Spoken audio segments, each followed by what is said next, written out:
پاکستانیوں جیسے ایک نامرد کا ہاتھ بیوی پر اٹھتا ہے ویسے ہی شاہد خٹک کا ہاتھ حیدر سعید پر اٹھا ہے۔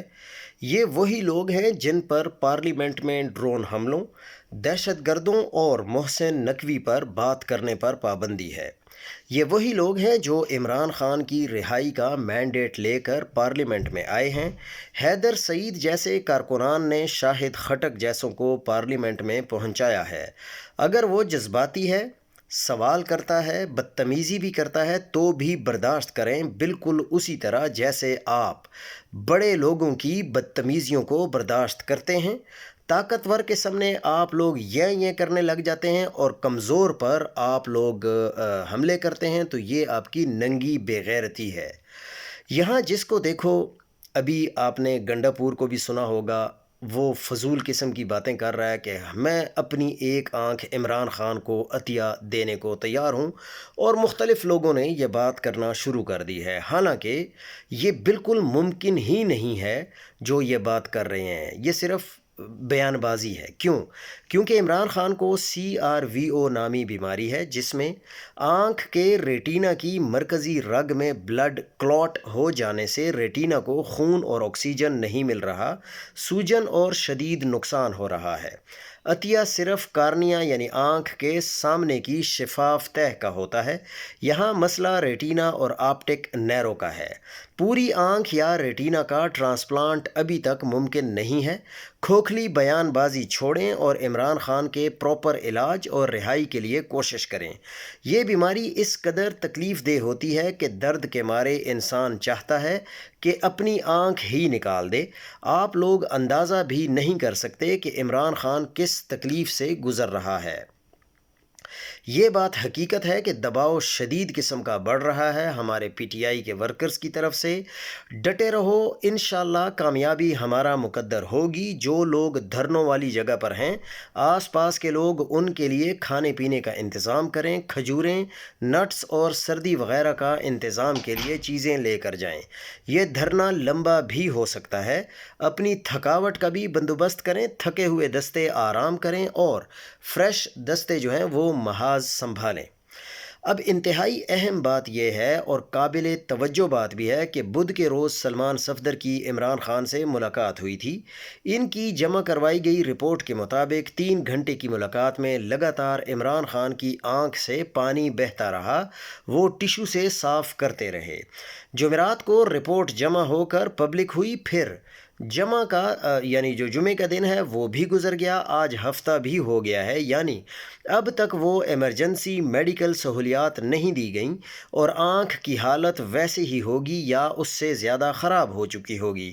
پانی لگاتار بہہ رہا ہوگا، کلاٹ کا پریشر جو ہوتا ہے وہ بھی ہوگا، اور چیف جسٹس یحییٰ آفریدی نے کہا تھا کہ جلد آرڈر کریں گے، علاج کا فیصلہ کروائیں گے، لیکن 48 گھنٹے سے زائد گزر جانے کے باوجود کوئی آرڈر سامنے نہیں آیا ہے، اور مسلط کردہ حکومت تمام ذمہ داری عدالت کے کندھے پر ڈال کر بیٹھی ہے، جبکہ کیس ہی یہ تھا کہ جو ایمرجنسی میڈیکل سہولیات درکار تھیں وہ بر وقت نہ دینے پر آنکھ کی بینائی 85% ہے وہ متاثر ہو چکی ہے۔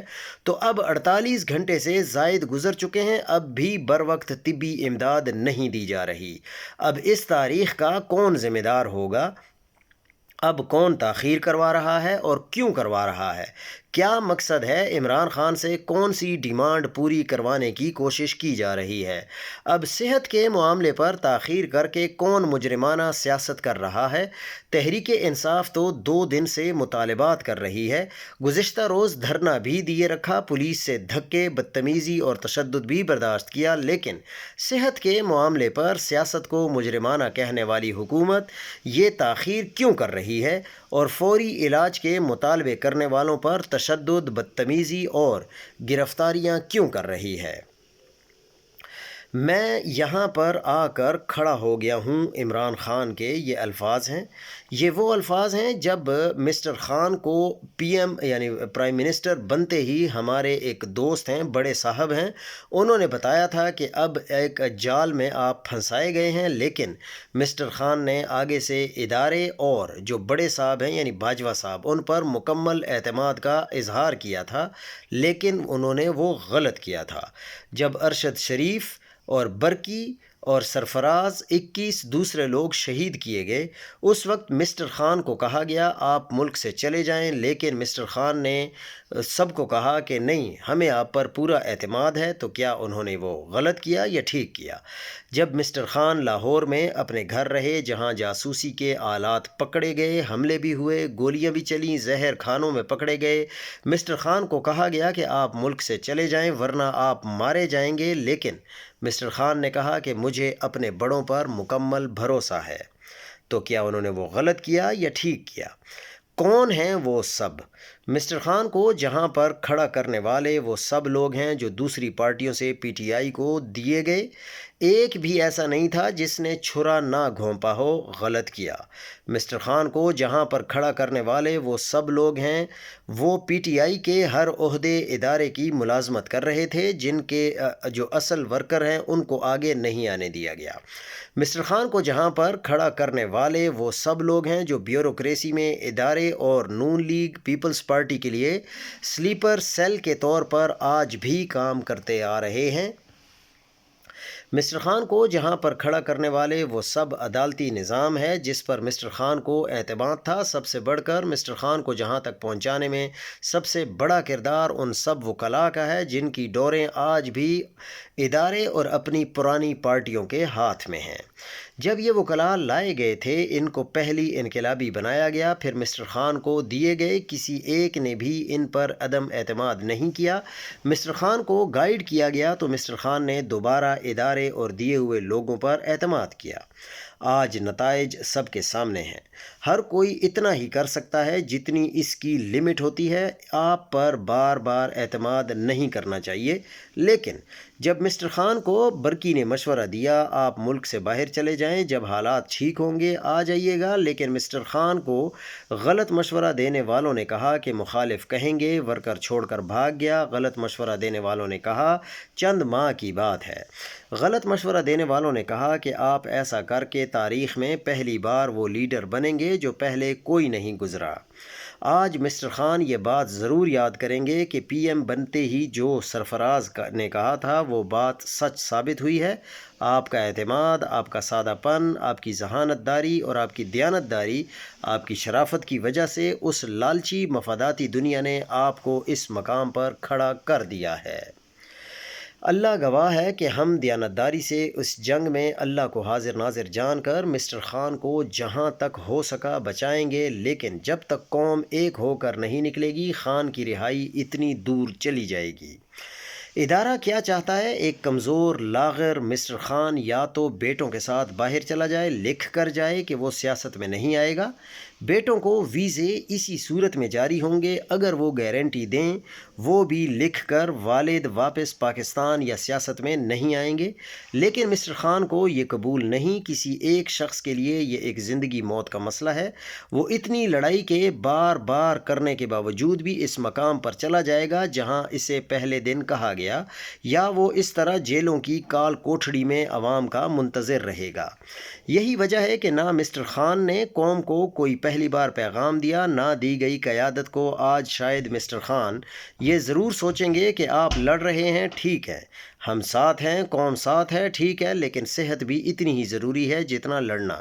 انشاءاللہ اللہ اپنے بندوں کو اکیلا نہیں چھوڑے گا۔ قوم ہمت نہ ہارے کیونکہ آپ کا لیڈر آپ کے لیے جیل میں لڑ رہا ہے۔ انشاءاللہ جیت کر نکلے گا، یہ ہمارا ایمان کا تقاضا ہے اور ہمارا ایمان ہے۔ ورکروں کو مسٹر خان کی رہائی کے لیے قیادت خود اپنے ہاتھ میں لینی ہوگی۔ علیمہ کے سوا کسی پر اعتماد کرنے کی ضرورت نہیں ہے۔ دھرنے میں زیادہ سے زیادہ عوام کو شرکت کرنی ہوگی۔ ہوگی، جو ہو سکا کیا جائے گا۔ یہ مت بھولیے کہ ایک طرف پوری دنیا پاکستان کا پورا سسٹم ہے، دوسری طرف مسٹر خان اور عوام اور کچھ محب وطن نامعلوم۔ انشاءاللہ جیت حق کی ہوگی۔ اگر اسی طرح پاکستانی عوام عمران خان کے ساتھ ڈٹ کر کھڑی رہی تو یقین مانیں کہ وہ دن بالکل بھی دور نہیں ہے کہ عمران خان ہم میں واپس باہر آیا ہوگا اور وہ ہمارے ساتھ ایک نارمل زندگی گزار رہا ہوگا۔ اب آپ دیکھیں کہ آج چونکہ سارا دن گزر گیا، نہ سپریم کورٹ کا آرڈر جاری ہوا، نہ پی ٹی آئی نے احتجاج کی کال دی، نہ مراد سعید کی سہیل آفریدی کو نئی آڈیو ہدایات آئیں، الٹا خیبر پختونخوا کی حکومت نے کارکنوں کو احتجاج سے روکنے کے لیے نفری بھیج دی۔ دوسری طرف شاہد خٹک اور مینا آفریدی اپنے طور پر احتجاج کرنے والوں کو دھمکیاں دے رہے ہیں۔ تو اس سے آپ اندازہ لگا لیں کہ کون کس سائڈ پر کھڑا ہے اور کون کیا چاہتا ہے۔ اب دوسری طرف اگر آپ سوشل میڈیا کی حالت دیکھیں اور تحریک انصاف کی قیادت دیکھیں تو ہم نہ تو آپ کو جنگجو سمجھتے ہیں، نہ ہی آپ کو جلاؤ گھراؤ پر اکساتے ہیں، نہ ہی آپ سے ایسی کوئی توقع باندھتے ہیں جو زمینی حقائق سے مطابقت نہ رکھتی ہو۔ ہمیشہ آپ کی تضحیک کرنے والوں کو ٹوکا، بند کر دو، اڑا دو، ڈھا دو، گرا دو کے نعروں میں کوشش کی کہ وہ بات کی جائے جو ممکن بھی ہو۔ لیکن اب مسئلہ آ رہا ہے، آپ واقعتاً حقیقی آزادی عمران خان کی رہائی کی راہ میں رکاوٹ بن چکے ہیں۔ آپ کمزور ہیں، آپ بے وقت ہیں، آپ کے پاس کوئی حکمت عملی نہیں ہے، کوئی سوچ نہیں ہے، کوئی اسٹریٹجی نہیں ہے۔ جب کوئی مشکل آتی ہے تو ہماری آدھی توانائیاں آپ سے سوال کرنے میں ضائع ہو جاتی ہیں اور آدھی آپ کو ملامت کرنے میں۔ 9 مئی کے بعد بھی ایسا ہی وقت آیا، نہ کوئی رستہ دکھائی دیتا تھا، نہ کوئی حکمت عملی پاس تھی، لیکن ہماری توانائیاں ایک جگہ پر یکجا تھیں۔ دیکھیں پھر کیا نتائج نکلے۔ آپ کے احتجاجی دھرنوں، پریس کانفرنسز اور بے مقصد تقریروں کا نہ ہوتے ہوئے بھی عوام نے، سوشل میڈیا نے 8 فروری جیسی بے مثال کامیابی اپنے نام کی ہے۔ اب بھی اگر آپ اپنی بجائے عوام نے اور سوشل میڈیا نے اپنے تئیں کچھ کرنا ہو تو بہت کچھ کیا جا سکتا ہے۔ یہ لوگ جو عسکری مصنوعات ہیں ان کے بائیکاٹ پر جا سکتے ہیں، یہ لوگ اسٹیبلشمنٹ کے سوشل بائیکاٹ کی طرف بھی جا سکتے ہیں۔ آج سے کئی دہائیاں پہلے اسی سرزمین سے لوگ ریشمی رومال تحریک جیسی نیٹ ورکنگ بنا سکتے تھے، تو اس جدید دور میں تو مشکل ہی کچھ نہیں ہے۔ اگر اس دور میں مٹھی بھر آٹا اسکیمیں کامیاب ہو سکتی تھیں تو اب تو زمانہ ہی مختلف ہے۔ مصنوعات کے بائیکاٹ سے لے کر سوشل بائیکاٹ تک عوام ہزار بار اور ہر بار سوچ رہی ہے اور سوچتی رہے گی اور کامیاب بھی ہوگی۔ یہ سب آپشنز اسی لیے نہیں لیے جا رہے کہ سوچنے اور لائحہ عمل دینے کی توقعات آپ پر باندھی جا چکی ہیں۔ ہر مسئلے میں ہماری آدھی توانائیاں اب آپ کھا جاتے ہیں۔ عمران خان نے منظور پشتین اور مہرنگ بلوچ سے مل کر تحریک چلانے کا کہا، آپ لوگوں میں سے کوئی ملاقات کرنے بھی نہیں گیا۔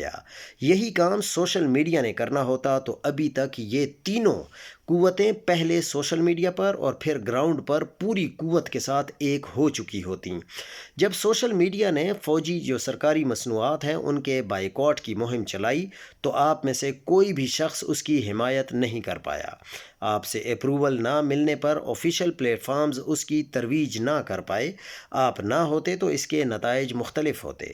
کبھی پختونخوا میں جو آپریشن کا ملبہ ہے وہ آپ کو اٹھانا پڑتا ہے تو کبھی ڈرون حملوں کا۔ اسٹیبلشمنٹ ہر طرح کی ناکامیوں کو آپ سے منسلک کر دیتی ہے۔ سب سے بڑا المیہ تو یہ ہے کہ آپ میں سے کوئی بھی شخص براہ راست ظالم کی نشاندہی بھی نہیں کر سکتا۔ آپ کی صفوں میں تو وہ لوگ دھڑلے سے درمیان میں بیٹھتے ہیں جن کے بارے میں آپ کو خود یقین ہوتا ہے کہ یہ اسٹیبلشمنٹ کے مہرے ہیں، لیکن آپ کچھ کر نہیں سکتے۔ ہماری اور اپنی جو زندگیاں ہیں ان کو آسان کیجئے، لا تعلق ہو جائیے، خاموش ہو جائیے، روپوش ہو جائیے، ورنہ یہ بیکار کی نوٹنکیاں بند کر دیجئے۔ جن چیزوں سے کچھ حاصل نہیں وہ کرنا چھوڑ دیجئے۔ میں ایسی چیزوں کی کبھی حمایت نہیں کرتا، لیکن طوفان کو اٹھتا دیکھ کر اس کی نشاندہی ضرور کر سکتا ہوں۔ آپ کے سامنے آنے والے دنوں میں جو کچھ ہونے والا ہے اور آپ کے ساتھ جو کچھ ہونے والا ہے وہ آپ کی برداشت سے بہت زیادہ ہوگا۔